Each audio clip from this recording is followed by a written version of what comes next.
Hey guys, welcome to the talk about how to get a job in analytics in tech. My name is Dan Kaziyev.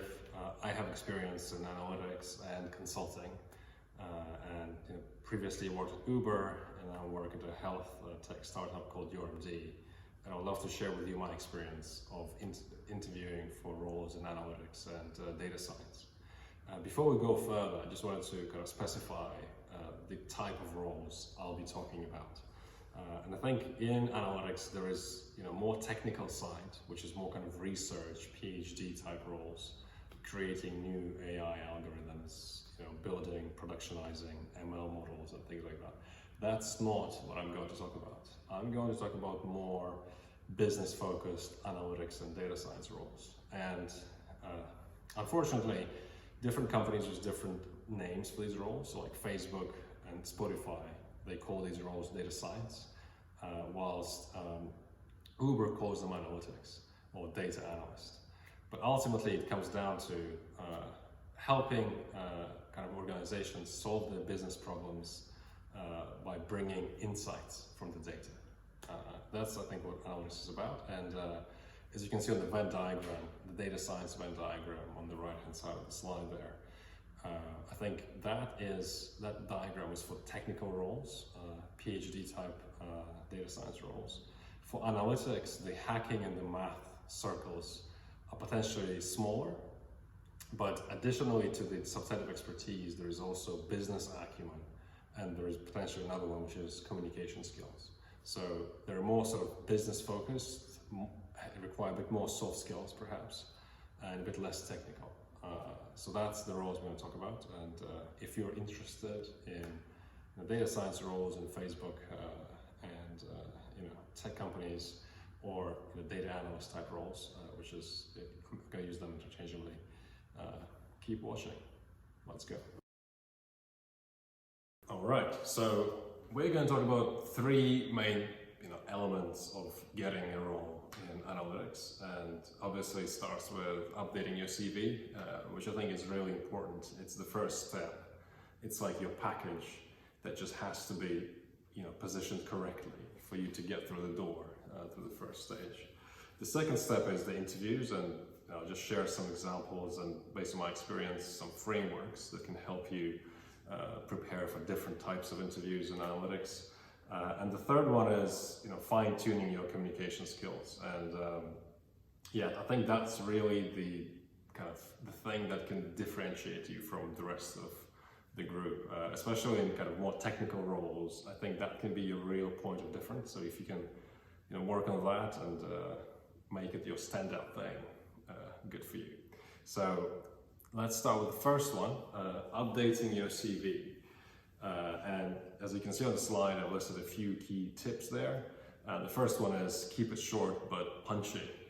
And I think, and it's probably common knowledge by now, but recruiters and hiring managers don't really have a lot of time. And they only spend maybe 5 or 10 seconds scanning the CV. So, unless they see highly relevant content in there, they're just going to skip that, and go to the next CV, basically. So you really should kind of respect the time of the recruiter and the hiring manager, and try and make it kind of condense it. All the key information in there, you need to condense and make it super punchy, super relevant, and then it's part of your success. The second one, which I personally thought found to work really well for me personally, is having a profile summary. So when you open your CV, at the top you have your name, and right below your name, having a paragraph, 3 or 4 sentences that summarize why you. So what makes you different from the rest of the candidates. And it doesn't have to be too aggressive, perhaps, but it's just like some key strengths, 2 or 3 things that you think really make you an outstanding candidate. So to give you an example, what I usually put in these things for me is, I am a person who kind of operates on the frontier between business strategy and analytics. Because I have experience in strategy consulting and technical analytics roles, I'm sort of somewhere in the middle, and that's what I think makes me unique. So if you can find something for you that makes you unique and interesting, kind of a profile summary would be, a really, really useful tool to make you stand out. The third one is making unrecognizable brands and experiences relevant. So obviously, if you have strong brands on your CV, you need to put them, at the top of it and make them stand out and very visible. But if you have some brands or experiences that are not that relevant, to the country, to people in the country you're applying. So, for example, say you're from Moscow and you studied MGU or FISTE, and then you're applying for a role in London. Chances are the recruiter has no idea what these universities are, and same for the hiring manager.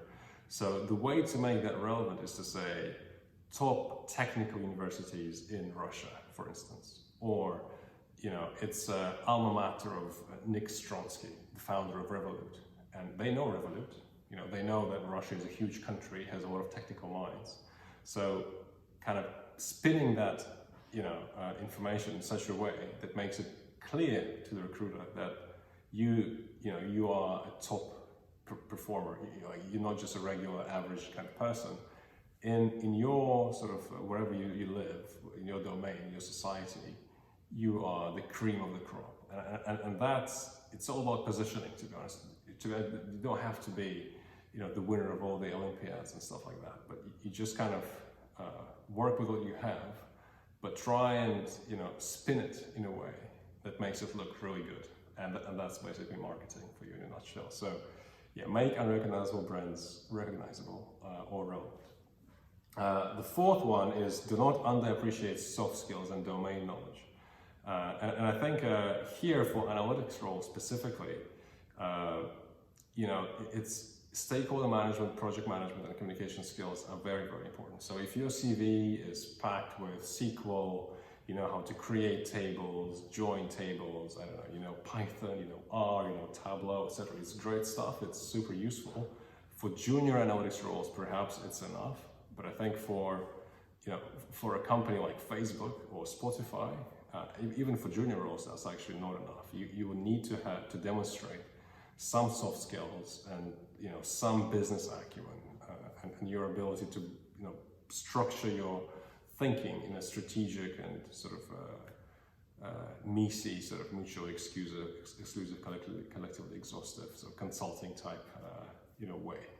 And by the way, if you haven't come across MECE, I would look it up. It's a typical kind of criterion for how you structure your thoughts on a piece of paper, and I think consulting interviews are useful for that. But yeah, so do not underappreciate soft skills and domain knowledge. That's very, very important. Fifth, it's obvious, but do your research. So if you're applying for a Facebook role, really look around. Maybe you have a guy who went to the same uni as you and works at Facebook, or maybe you have a friend of a friend who works there. And don't be shy. Reach out. Ask these people to help you. Ask them to look at your CV. The more feedback you can get, the better it will become. I think this number 6 is it comes down to building trust with the hiring team, and yeah, that's kind of the essence of your CV. CV is your mechanism of demonstrating to the recruiter, look, you can trust me. I'm not some random bloke or random girl from the block. I'm genuine person, real candidate, and I have a right to be in this process. And I think trust is usually built through familiarity. So if your experience is unfamiliar, if it's from another country or another domain, try and use words that are familiar to the recruiter and the hiring team. Again, so if it's Facebook, Spotify, try and understand what lingo they use and try use that lingo. If it's a different country, watch some videos and read lots of blogs about analytics, written by authors from these countries, and just use the words and the language there. That what helps create trust. So yeah, never forget that. And yeah, number 7 is have a growth mindset. So if your CV doesn't work, if it fails, if you don't go through the first round and no one's replying to you, so be ready to iterate. So first, change things up, try things differently. And if it still doesn't work, then pivot, have a growth mind. So try to figure out why you're not going through. And for instance, you don't have enough recognizable brands. Well, then have a think about how you can get some brands on your CV. Like, can you get a Kaggle competition on your CV? Can you get a Yandex or something that's kind of more maybe focused on CIS countries kind of business, but still recognizable outside of CIS countries. And I guess there is also interim steps. Like if your, for instance, destination is London office Facebook or Dublin office Facebook, you could go and land somewhere in Estonia or somewhere in Eastern Europe in a startup like Bolt, for example, or there are many tech companies basically halfway, that you can get into, get your experience there, build your credibility there, and from there you can make a jump to Facebooks and Googles of this world. Hope this helps. Let's move to the next step. All right, so now we're going to talk about preparing for interviews. So say you made it through the first stage, congratulations. You made it through your CV stage and through your recruiter stage, which is basically walking the recruiter through your CV. Then the interviews, like proper interviews, start. And you usually have kind of 4 types of questions, 4 types of interview types there.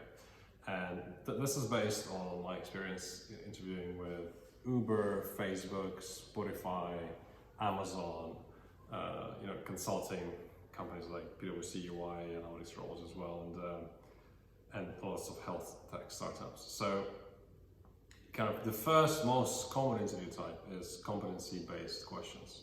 It's when you asked, tell me about a time when you had to demonstrate creative thinking, for example, or tell me about a time when you had to do some analysis and you really smashed it and you exceeded all expectations and things like that. And it's hard to know what exact questions you'll be asked. It's almost impossible to predict, but usually you can use the same examples for different questions. You can tweak them slightly and use them for different questions. So what I would say here is first of all, have 3 or 4 examples that you're really proud of, that you think define you as a professional, and kind of really try and kind of write them down and memorize them a bit so that you can tell that story in a compelling way. And kind of second of all, for the competency-based questions, you need to use the STAR framework. That's a common framework that stands for situation, task, action, result. So you start by saying, the situation was I was asked to do an analysis on customer pain points because basically there was no knowledge on what the customer pain points were. Specifically, the task for me was to build a dashboard that would show, for a specific country, the size of revenue loss that our pain points generate.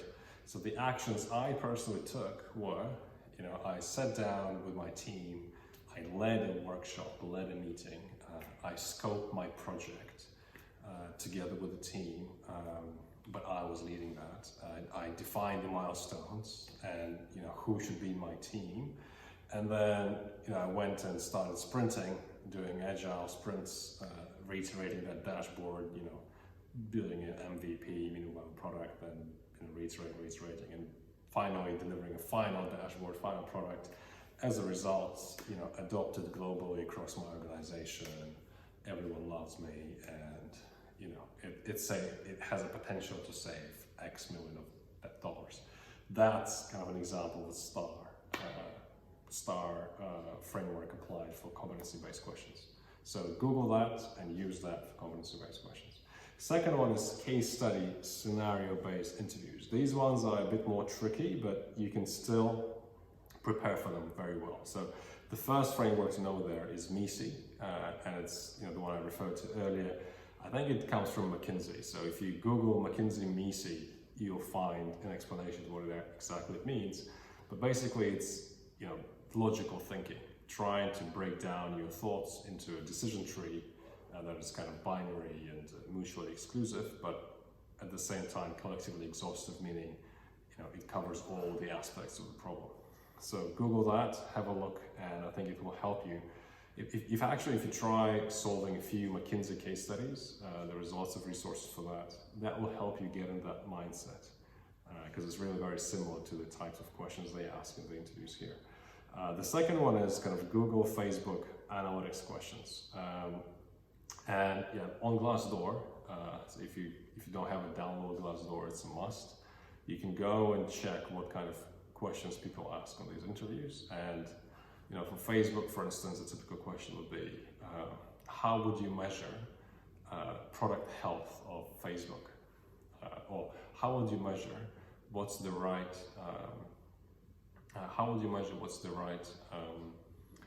ratio of ads to kind of non-ad content on Facebook newsfeed? Or another question I was asked personally was, imagine you're a data scientist at Facebook and your manager comes to you and tells you, hey, there is some fake news problem. I don't know where it's coming from, but we know that fake news is growing. It's a big problem right now. How would you go about solving it? And kind of you have to go from that very open problem and break it down, explain your thinking, how you would try and isolate which country it's coming from, understand what kind of topics these fake news are about, and then how would you go and build your classification model, where would you get the data set?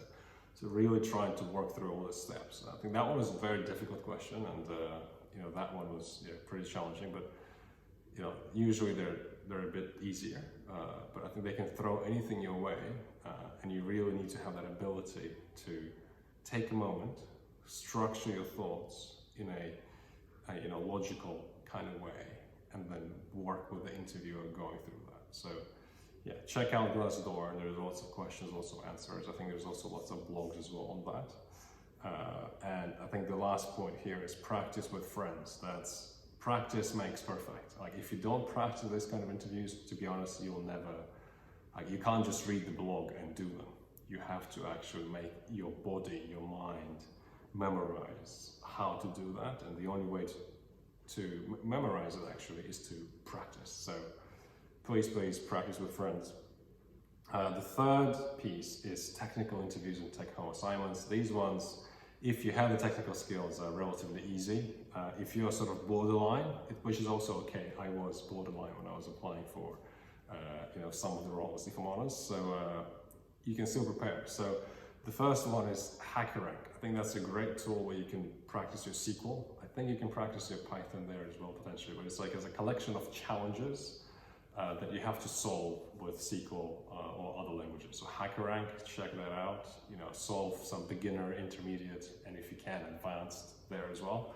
And SQL is an absolute must. Like that you have to have if you want to land in analytics or data science role. Second one is kind of for Python, R, exploratory data analysis, and ML if needed, if you are kind of more technical and applying for more data sciencey kind of roles. Kaggle, I think, is a good tool. So, they have some good kind of beginner competitions like Titanic competition. There's like a house price regression prediction model competition. So it's not actually a competition, it's like a training challenge. So I would check out those two, see the solutions for these, and if you're more advanced, you can always find more advanced examples, and just kind of looking at how other data scientists approach solving these problems. That will really help you get in that mindset, and try and kind of solve these challenges yourself. Will give you the ability to practice your Python, your R, your exploratory analysis, and modeling. And number 4 is business acumen and stakeholder management. Again, that's something that's really critical for more sort of analytics roles or data science manager roles. So when you're becoming a team lead, these skills are critical. So for business acumen, I would say it's more kind of project management, to be honest, but yeah, read up on agile project management, and also how to scope a project, how to build a roadmap, milestones, deadlines. You have to kind of be familiar with these terms. You have to know how, if you were given a product, like go and build me a new model or a new dashboard, how would you plan that? How would you convince all your business stakeholders that you can be trusted with this ask, and how do you make sure you keep your promise and you give them correct updates that keep them happy throughout the process. That's one. I think two is stakeholder management, and that's more of a soft thing, to be honest, but I think there are some specific frameworks and concepts you need to be aware in there. So the first one is stakeholder map. Google what it is, try and understand and kind of practice stakeholder mapping, maybe situations that you were in, whether at work or universities. But I think that's a useful concept to know, but also governance. So, how would you go about setting up a governance that would make sure that when you, for your model, for instance, you always check the quality, it's always precise, it's always updated on time. Like, what kind of mechanisms and meetings would you put in place to achieve that? So I suggest you just read up on both stakeholder mapping and governance, and that will hopefully put you in a position where you can be, sort of fluent enough to pass these. And as I said, for junior roles, it will be less of a focus on these. They will still expect some knowledge.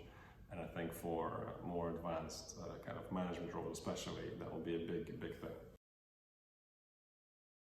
All right, so I don't have that much time left, so I have to speed through this one. But this one actually is, I think, the most important one. This is what helps you stand out.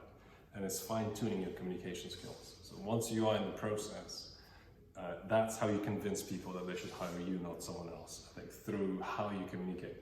And the first element there is body language. I think it's really important to come across as positive and really come across as someone who is seeing it as an equal process. It's not like you're trying to please the interviewer, but it's a conversation. You're equals. You're also thinking, hey, shall I go for this one? I actually have some other opportunities as well outside of this. So it's a bit like dating, right? So I think communication skills, body language, that's key. So be positive and smile. See it as a conversation, not a test. And sit up straight. When you're talking, try and show that you're open, you're honest, you're confident, most importantly.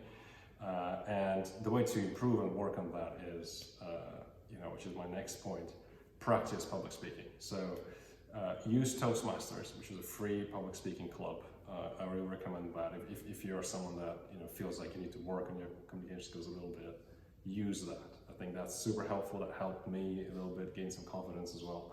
I think the second one is volunteer to present as much as you can in your current jobs or studies. So wherever you find an opportunity, start presenting. And if you can't find these opportunities, start doing video blogs on Instagram or wherever. Start speaking out loud and checking yourself out on camera. That will help you a lot. I think the third one is, and it's to do more with language. I think assuming English is not the first language for most people in CIS, including myself. I think listening to audiobooks really helps. And listening to audiobooks in the language that you're going to use in the role you're applying for. So say you're applying for Facebook in London, go download Audible, download some books by British authors, Charles Dickens, there are some Japanese, Shigeru Kazuo, I think is, if that's correct, like Remains of the Day. Lots of cool books, fiction, non-fiction, doesn't matter. As long as it's proper British accent, use that. Listen to that when you're running, when you're out and about, when you're washing your dishes. That will just install in your subconsciousness new words, new pronunciation, new tones, and I think it really helps. So yeah, check that out. Audible, but also like Netflix and Amazon Prime. Go there when you're watching a series. Go and watch the original in English. I think that really helps. Third one is bring some real passion, and that's the emotional side, which is hard to hack or copy or mimic. But I think to really bring that, you have to bring that out of you. And to do that, I think you can really think about a few work experiences that you had that you think really define you. And when you ask these competence-based questions, or asked about yourself, try and bring these stories that you're proud of, or stories that trigger some emotions in you. Use these things to bring out that emotion within you, because that's what wins people over ultimately. I know we're all trying to be rational, but I think emotion actually is very important, and I think that's where charisma stems from. So find that passion, bring it out. Point B there is let your curiosity off the leash and immerse in an area you love. Really try and find a domain that you love. If you're in analytics or data science, if you love health, if you love education, if you love finance, focus on that and read up on that. Try and build some knowledge on that, and apply for companies that do that. So, in my case, I work for a health tech now. I am passionate about it. I'm passionate about improving people's health, and that just comes across when you talk about the role, when you interviewing. I think that it's subtle, but it's very important. That makes conversation from transactional to kind of interesting. Let your curiosity off the leash. Find your passion, what you're interested in, and dig into that. Immerse yourself in that subject and try and build some knowledge there. And fourth, which is pretty obvious, test yourself. Really, when you're working on your communication skills, try and do mock-up interviews with friends. Try and do, again, public speeches at Toastmasters or events at your school, and film yourself on video always, and then watch yourself objectively and give yourself feedback and improve. I think that if you keep doing that, no one and nothing is going to stop you. So, all the best, guys. I hope this was helpful. I hope I didn't offend anyone, or anything in the way I use my words. But I wish you all the best, and it was a pleasure. Good luck.